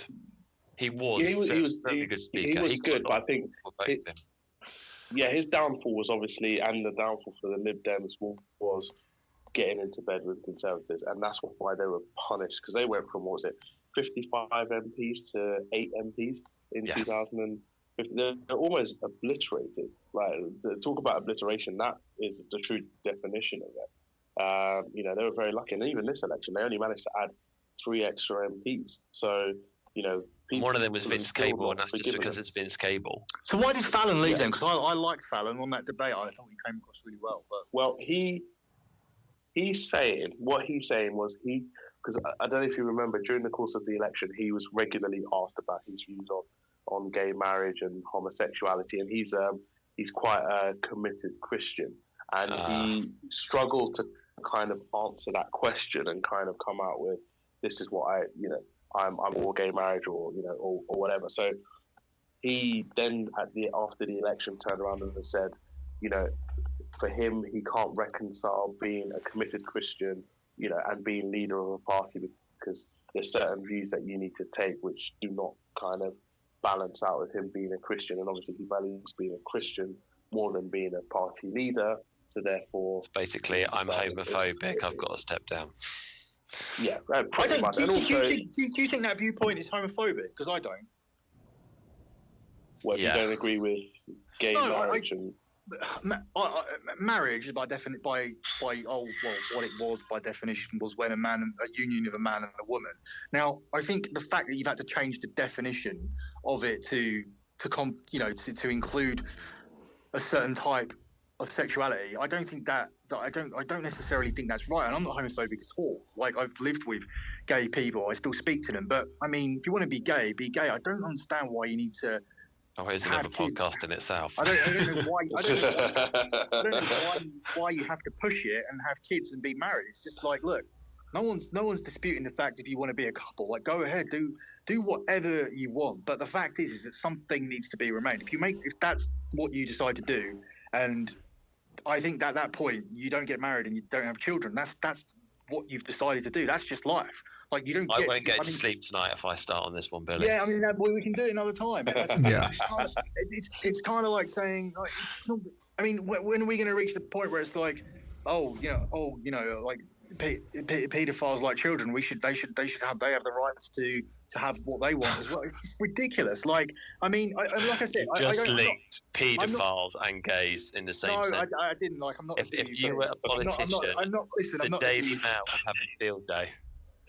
At the end of the day, look, I'm not the DEP. Like, so I'm saying I don't have an issue with it, but I just do think that, like, I mean, I'm not big on marriage. Like, I'm divorced. Like, and I wouldn't do it again. I don't think it's necessary anyway. Like, I think you can be in a civil partnership or whatever and be absolutely fine. Like, would be my preference, and that would be.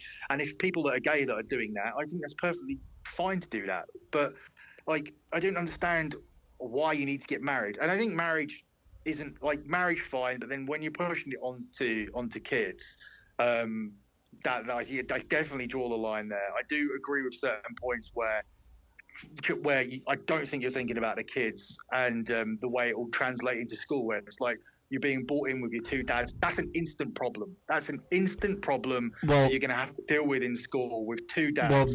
Well, the way you solve that problem is by you normalize the idea of having two dads, and you don't stigmatize. I don't want you to normalize that idea because it's not natural. Why isn't it natural? Because it's not the way. Why? It wasn't that long ago that it was natural that a white person would be with a black person, Billy. Right. But that's your view now is what people's view was 20 years ago with you being with a white person. Yeah. I understand that, but it's very different because obviously biologically, man and a woman can be married and we can reproduce, but biologically, if you can't do something biologically, if you're not built to do it, then that in its sense is unnatural. Yeah, but here's a question: don't you think there are a lot of children? Always mix. If they turn around and said, "Look, if black fucks white, then you're guaranteed to have a disabled child," then that should be outlawed completely because then there's a categorical reason not to do it. Billy, in the 1860s, in the 1840s in the United States, if you had a half black, half white kid, then they were considered disabled and they were considered less than human. So, I mean, that's a ridiculous argument. And the second thing is... Well, that's ridiculous. That's what I'm saying. I agree. Yeah, but the second thing is, if there are a lot of children who are born to couples, man and woman, who aren't wanted and, are neglected. And if there's a homosexual couple who are going to adopt that child and take care of it and raise it and give it a good life, what the fuck? Why stop that? Okay, look, I'm still like I said, I can be swayed on this point. It's not something I feel strongly about, but I just want to see I want to see a statistical turnaround on the amount of people raised by homosexual couples that actually turn out to be homosexual. Because it's exactly the same as straight people. How do you know that though? Have they actually produced this research? Yes. I'd actually be interested in seeing that. It's a bit like when you get fat parents, you're always going to have a fat kid. Exactly. I think that's usually due to genetics. So I can see where you're coming from with that argument. Yeah, it's like I just want to see. It's a case of because I feel that like you don't think homosexuality is genetic? No, I don't believe that. My kid's mum does, and she says, she does I things. believe it is mostly, but I believe there is an element of society which I Who think would maybe choose to be sometimes gay? I think I sometimes say stuff like she gets. I think people do now. I think people sometimes are on the verge and they want to be different and they want to maybe they're not popular in their normal life, and by becoming gay sometimes they get more popularity and they have an ease of making more friends. And I actually sometimes think that in a society before, they definitely would have probably lived the rest of their life completely not gay and not thought about it at all. Whereas this I lived with a housemate. I lived in Big Brother. I lived with someone that was pretending he was gay. That's what Shawnee was doing. He's not gay now. He's got a child. He was never gay. You could tell he wasn't gay. I think 99.999% of people are born it, and you're not going to. But I still think there is that element, as you say, that would have been, because there isn't this straight gay or not gay. There isn't that straight line. You're born gay or you're not gay. There isn't this line. And how does that happen though? Like in terms of, I don't believe that. I honestly don't believe you can be born anything, and I just think your preferences develop as you grow older. Like how can it be born? It's your level of testosterone and estrogen that's naturally inside your body would play a massive part in that. Why are most lesbians like often quite built and sometimes good at sport? Why am I that's different though. In terms of, I'm talking about the ones that aren't built in with the tendencies in terms of how they feel. Like I'm talking about that's not all. Well, there's scientific evidence that shows that the amount of testosterone you're exposed to in your mother's womb when you're developing as a fetus will play into your likelihood of becoming homosexual. Also, so you think it's all done in that way? So you don't think if two gay parents stop someone, they don't turn around and say, gay is the way? Billy, if you were raised by two gay parents, do you think you'd like men? I don't think so. I don't know. It depends what they told me. No, because there's two arguments. My parents didn't tell me to like women. Like I just did. But it's based on your reaction, because if you see, when I'm sitting around, like when we're watching wrestling, I knew gay people growing up. I had family members who were gay, and I had my mom's friends who were gay men. I was exposed to it as being normal.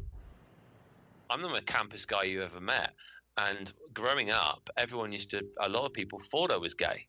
And I remember at school once, they even brought me in and made a big deal out of it and said, "Look, we understand that you might be gay, but can you please not act gay around other people?" I actually had that, and they actually told my mum about it. And even my family sometimes wondered if I was gay. Well, you looked gay at one point, but you don't look gay. At one point, I still look gay now. Oh, you don't look gay now, but you look gay when I met you. When you had the dyed long blonde hair. Yeah, but Billy, just the whole idea that homosexuality is unnatural. Homosexuality is practiced by a lot of mammals across the animal kingdom. So I think it's just part of... No, I'm not saying it's not... It can be. I'm not saying... One of my friends is gay, and he says that from his perspective, he's one of my best mates, and he said that it was just something that he knew from a very young age, that he would never... he's been with women in the past, but he said it was never for him. He was just like, he tried it because, he wanted to see if it was just a phase. Yeah, or if it... Yeah, exactly. Like, it was in school, it was one of those things. But actually, he's always been attracted to men. And I said, well, how do you know? Like, was it something that you kind of were conditioned to? Well, I wouldn't say he's conditioned to it, because he lived growing up in East London. You don't really see that much around there anyway. So it definitely wasn't something that I would say he was conditioned to, because he wasn't growing up around it. But he was just saying it was genetically, for him, that's just what it was. Like, he grew up and he just knew that he liked men. And a lot of gay people that I've spoken to will always say the same thing. It's like they've just known, like they've always known that they were gay, and that they've always just been attracted to men. And like Nick was saying before, it's not like, we were brought up saying, that I grew up and I naturally always fancied women in the same way that they grew up and naturally fancied men. So See, I push it. I push it that's the slightly kind of- more. I push it slightly more because I don't believe in the born into thing. I believe there is a grey area where you can go either way, and it can be indicated on your upbringing. So, Billy, what whilst was the earliest age that you felt some kind of attraction to women? I'm not even talking about you knew what to do with them or why you liked it or any of that. Oh, but I'm intrigued. I'm intrigued by this. 5 or 6 years old, I think. 5 or 6. Mine was really young. Yeah, mine was Yeah. about 5. Same with me. Same with Yeah, me. it's about 5 as well. For me. And I my think gay my friends who kid I've does- spoken with have the same feeling about their feelings, about their attractions. They were attracted to men at 5 years old. And they didn't We know need why. to do a podcast. We need to get a gay person on who's had, and Well, that's talk great about- because I have to be the one that says you shouldn't have kids. Yeah, exactly. I really want to. I know a That's lot of kids. fantastic. Well, the thing is I've- like, I've- let's clarify one thing. Like, I do stand by that statement until, and I just want to summarize my thoughts. I didn't say being gay was unnatural. I said having children was unnatural Yeah.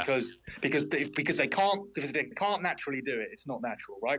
I mean, Would you not prefer, personally myself, my parents split up when I was younger and things, and I seen how other people how they're brought up with 2 parents and how you're brought up with 1. I personally think having 2 parents is a much better upbringing for somebody, and I've also seen bad parents, and I think 2 gay good parents beats 1 or 2 bad straight parents every day of the week. It's hard for me for me at the moment. It just seems unnatural. I need to see a statistic on basically. I mean, the amount of people that turn out to actually that are actually gay, I think, is around about something in the region, I would say, with 10-15% max. And if all of a sudden people with gay parents are turning out to be 75% gay, then you do have a problem because that feels like it's being forced. Second of all, I need to see bullying statistics because I imagine that it's very high. I imagine these kids have difficulties throughout school. I had a friend in school who had lesbian parents, and I remember once I bullied him and he smacked me in the face.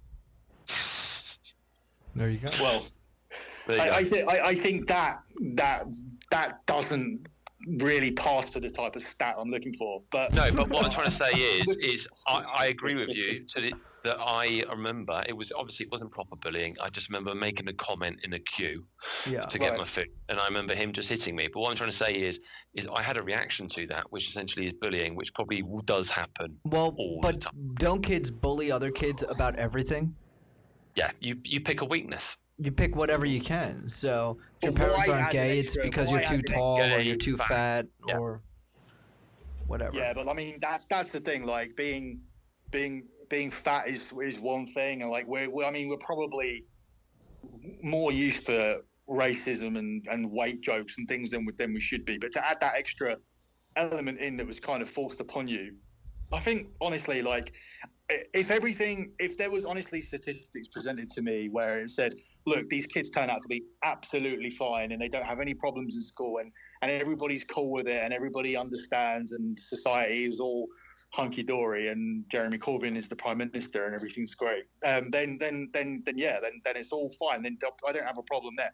I'm only thinking about the kids. Like, and What if one pretends to be the other sex, Billy? Would that be okay if they had a sex change and all of that and they pretended to be the other sex? I just think that's just such a weird question. I don't even get my head around it. I'm trying to wind you up even more. I think honestly, I think your idea is the best one where we said at this point it's best to bring on somebody else, and I'll have to just be open with it and just say, look, I think you can have whatever you want except children. Like I'm not even. I mean, if you're one of these people Have the that 3 billion the Queen gets, but you're not allowed to have kids.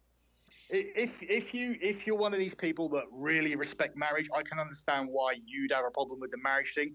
I don't care about male marriages or female male marriages. I won't get married again. I think it's bullshit. Like even when Nick does it, if he wants me to come, I'll come. But I'll be standing there thinking this is pointless. It's the same way. Though with kids, so he might not be allowed to go. It's the same. I mean, I just went to my brother's wedding, and I just thought this is 40 grand down the drain. Like, why did you need to do this? Like, you were already together for 10 years. Like, I don't see the point putting a ring on it. It just doesn't mean anything. Like, it's paperwork. So, that's just my opinion. So, but I mean, children is a completely different thing. You could potentially ruin a life, and until someone tells me that is 100% not the case, then I have to stand by the fact that say, look, I think that's just a little bit too much for me. But yeah, but maybe like, you're getting it all wrong. Maybe gay men raise really macho sons. Is this even politics anymore? Is this politics? Is this politics, right? Is this qualified? Yeah, this is politics. But what I was saying is maybe gay men raise really macho, manly sons who like have mustaches and lift weights and shit. Well, we don't know. We don't know anything because no one's gay, and we don't have, and especially we don't have children. So, I mean, we just don't know. Like, we don't know enough about it. Like, I'm saying one thing. Right, we need to get a gay person on who wants kids as well. We need to have a set criteria here. All right. Well, I'll walk out in the East Village and hold up a sign. I could probably get about 600 people on the podcast. I'll put it on my Facebook. I've got quite a lot of gay friends from uni. Well, we can do depending on how quickly we can get a turnaround on this, we can do the 9/11 show next week and then move on to that one straight away. So, I mean, this show was supposed to be fortnightly, but it doesn't seem like that's going to happen with the way things are going with politics and stuff at the moment, and then wandering onto these subjects completely by accident. This isn't even on the format at all. I don't even know how to set maybe that we shouldn't do a podcast. Maybe it should just be an on-air 24-hour live show. Oh, so James, I think Billy already did that show. Let's answer this one. Let's finish on this one. Let's merge two things together. What if people are born into it? What if we have a gay royal? Oh, that could happen. Well, you guys saw Braveheart, right? There was a gay royal in that. Oh yeah, the gay royal. Yes, of course there's going to be a gay royal. What if we have? I don't know what Kate and William's kids are called actually. Percentage-wise, there is definitely going to be. There's going to be a gay royal in there, just they won't come out. Yeah. So so you think they would be made to play straight? Yeah, they'd have to conform. I don't know, because I don't know. I think give it in about 20 years' time. I think then it might be alright. Yeah, I think it'll be very different. I think. But did you think they would conform? Being those boys are Diana's children and everything their mum stood for. Do you honestly think they would conform? Do you think that would not go against everything their mother taught them? Come on, let's look at Harry. He's going out. He's going to marry somebody that's half black. I mean, who would have thought that would ever happen? Yeah. So that's the first step. Exactly. Color is the first step, and then I would have loved to see the look on the Queen's face when he walked her into Christmas dinner. Well, I hope I live to see one of their children be gay, because I'd love to actually see how that pans out and see how they handle that and what happens with that. Because I'm actually surprised there isn't somebody that is gay within the royal family, because statistically, how large it is. It's like saying there's no footballers that aren't gay. There is, just no one's come out. Well, footballers have come out. But after. The only one who's ever come out who's had a name, he killed himself. Oh, Justin Vernon. Yeah. That's not a good record. I mean, there's no gay NFL players, no NBA players, no MLB, and that's... There was a gay rugby player for Wales. I forgot his name. Gareth Thomas. Yeah, that's it. Yeah. He's done really well out of being gay. It's almost. Oh yeah. Like he's done better. He wouldn't be doing anything public. Like he's done more. Imagine if you were a championship footballer right now and you came out to be gay, you'd be more famous than most Premier League footballers. There was a whole big rumour for a long time that Ashley Cole was gay, and the Cheryl Cole thing was a beard. Oh, Graham Lasso. There's been all sorts. Well, they say Aaron Rodgers is gay. Oh, they always say that. Yeah. What do you think about that? I don't give a fuck. Yeah, but do you think he is? Yeah, I think he's gay.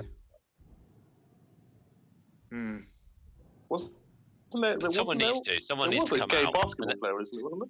Maybe if a big sportsman came out and was gay, then maybe Billy might change his views on all of it. Well, they say... No, I'm not. You got me. Honestly, I'm not. It's just that one thing. I honestly think it's just... I know you're voting DUP in the next election. I know you are. I just think we're going mad here with acceptance on everything. Obviously, certain areas are going backwards. Where it's weird because...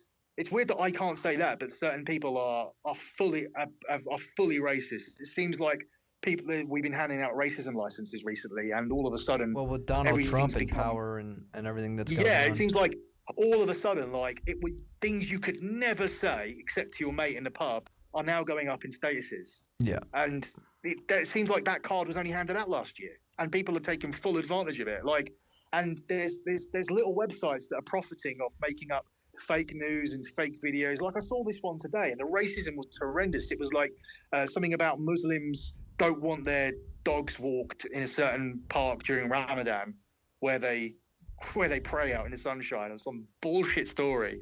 And apparently there was like leaflets printed out and everything. And some girl put out, "Oh, how ridiculous this is! Why if they don't like it, they can go home." And everyone piled in. There was not one comment on there which said, "I think that's a bit harsh" or whatever. Everybody was like, "Fuck off home." Someone was like, the one that had the most likes was somebody saying, "Oh, they should walk a pig through there." It's like, this is now okay. This is not. Yeah.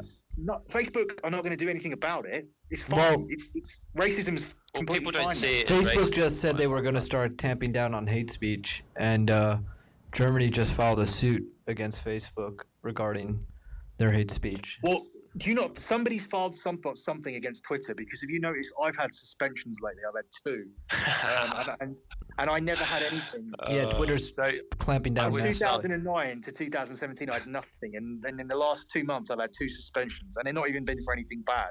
I think you should tweet just one tweet tonight.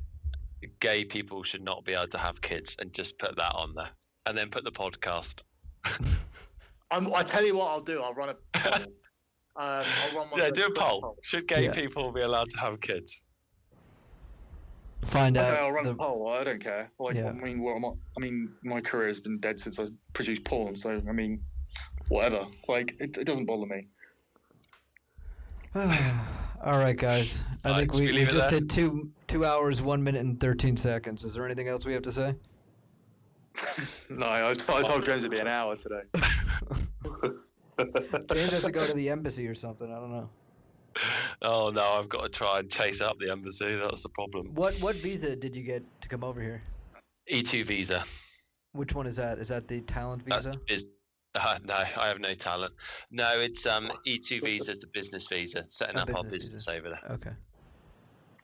Oh, hold on, I can get one of those with this, can't I, Nick? An E2? I don't know about that. You could try to get a talent visa, but you have to show that you have an extraordinary talent that no American can do. So I can't get the E2 for this business. You have to We're invest doing- a You certain need amount of to money. invest a certain amount of money. Oh, how much is that? Well, you keep telling me you earn loads of money on Facebook and stuff, so you've got enough money, Billy. I never. Actually, I never tell you that at all. I winded you up. I think you had a conversation with a lady the other day, and she was like, "I earn more than you. I earn more than you." Oh, that's the Oh girl yeah, who because hates you. I said to her, you don't look like you earn enough to be voting Tory, and she was like, "Oh no, I earn more than you." Well, it's like Yeah. it's not really the point I was making at all. Right. Like, and I think she ended up saying she earned 70 grand, and she looked like one of those webcam girls, and there's no way that she's earning that. But I digress anyway from that. Right. Anyway, boys, we better call it a night. Yes. Yes. Well, thank you for listening to this long-winded Politics for Dummies. You can find the show on Twitter at Dirty Sheets Pod. I'm at Nick_from_NY. Billy is at Billy Body. Umar, where are you at? At Umar Kankia, UMARKAMKIYA. Yep. And James, where can they find you? They can find me at Mr. James George. Nice, easy one, but I do warn you, if you follow my podcast, it's all about Southampton Football Club. There you go. You can also find him in California. Have you done one today? What, me, a tweet? I know, a podcast today. No, I haven't started my podcast on Saints yet. That starts probably in 2 weeks, week or 2 weeks. Oh well, what do you think of your manager? Very quickly, my manager, I'm not excited. It's not what you wanted, is it? I'll give him the benefit of the doubt. I Fair think it could be another yes man who's just going to do what Les Reed wants and is a cheap appointment just to keep things going until we sell the club. But I hope I'm wrong. I think the fact that before did he manage? No, he didn't manage. Who did he manage? Not me. It wasn't Mallorca. It was No, it's Alves or something Malaga. weird. Malaga. He managed a team that got them promoted. They finished mid-table and. Yeah, I'm got pretty to a sure cup it was final. Malaga though, wasn't it? No, I think they're called Alves or something. It's a team that I've never even heard of before. I think whoever it was, yeah. I mean, he got it off. He got the Man City job on the basis of that. So it does show that he's. Oh no, it's not. We haven't got. No, you've got the completely wrong bloke. We haven't got Pellegrini. No, we've got We've got a different Pellegrini. No, you got Maurizio Pellegrino. That's it. Pellegrini was the City manager. Now we've got a completely different guy. We've got this ex. I thought it was Pellegrini because he was the favourite for the job. No. This is the favourite for the job that we got it, but he's got a very similar name, just different last letter. He's was an okay player. Got a couple of caps for Argentina, I think. Played Liverpool for about 16 games. He's been sacked from a couple of jobs, but his last job he did a good job with. So we'll see. Okay, yeah, because if he's come from Alaves, then yeah, they did do well. They got to the cup final last year. Yeah, I mean, Guillem Balaguer's come out and said that he was probably the manager of the year last year in Spain. So. That's better then. That's better than getting Pellegrini because Pellegrini did stuff. He did manage Malaga. I was right about that. He managed them like years and years ago, and then got the Man City job off the back of that. But this guy's similar in terms of he's probably a younger version. He has done a better job. I mean, and Alaves got to the cup I prefer final. to have a young manager that's got fresh ideas. I think they work a lot better these days. It's a gamble. You should have tried to rob that whole manager. You should have tried to rob the whole manager. That's who we were heavily linked with to begin with. But we do. I don't think we even interviewed him. He suddenly went completely off the radar. For me, I'd like to Eddie Howe. I think the job he's done at Bournemouth is just unbelievable. But he's at a bigger club, so. But he's a Portsmouth boy, so he said he'd never leave. He'd never come to us because he's a Portsmouth fan. Well, there you go. So James knows what he's talking about. Listen to his show. When are you starting? When are you starting this, James? As soon as, basically, probably about a week after I touch the floor in the US, which should hopefully be Wednesday if my passport comes through in time. Right. All right. Well, welcome to the country. Thank you. You're welcome. And I look forward to chatting to you boys again. It was good fun. Excellent. Yes. So, cheers. Thanks. Stay tuned for our next show. Thanks for listening, and you'll hear from us soon.